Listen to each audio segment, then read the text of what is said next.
আজ দিবাগত রাত ২টা থেকে শুরু হচ্ছে হজ ফ্লাইট। এরই মধ্যে আশকোনা হজ ক্যাম্পে আসতে শুরু করেছেন মুসল্লিরা।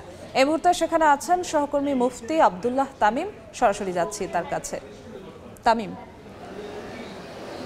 1446 হিজরি মোতাবেক 2025 সালের হজ যাত্রা শুরু হয়েছে। আজ দিবাগত রাত 2টা 15 মিনিটে এই প্রথম হজ ফ্লাইট বাংলাদেশ থেকে ছেড়ে যাবে সৌদি আরবে। তো সেই মোতাবেক আজকে এখনই বাংলাদেশের যে যারা হজযাত্রী আছে তারা এখনই হজ ক্যাম্পে আসতে শুরু করেছে এবং আজকে হজের প্রথম ফ্লাইটের শুভ উদ্বোধন অনুষ্ঠিত হবে।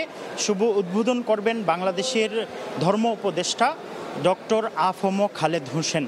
আপনারা জানেন যে হজ যাত্রা বাংলাদেশের জন্যই শুধু নয়, সারা বিশ্বের মুসলমানদের জন্য হজ একটি গুরুত্বপূর্ণ ফরজ ইবাদত।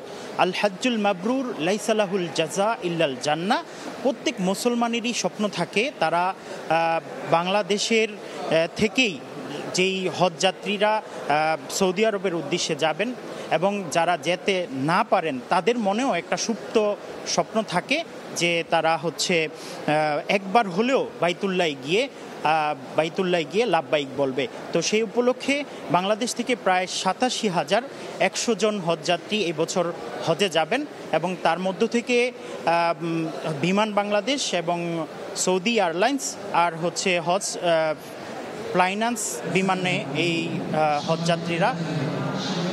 হজযাত্রীরা বাংলাদেশ থেকে সৌদি আরবের উদ্দেশ্যে যাবেন। তো আজকে এই সন্ধ্যা 7টায় এই উদ্বোধনী অনুষ্ঠান অনুষ্ঠিত হবে।